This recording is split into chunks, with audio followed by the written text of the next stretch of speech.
Hello everyone, I hope you are doing well. Today we will talk about how to fix or how to solve the problem of clear cache on the application of TikTok. You will click on settings. In this page we go to apps, default apps, app settings.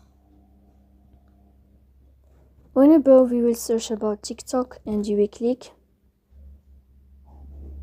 Here in this page of app info you will go to first stop and you will click OK.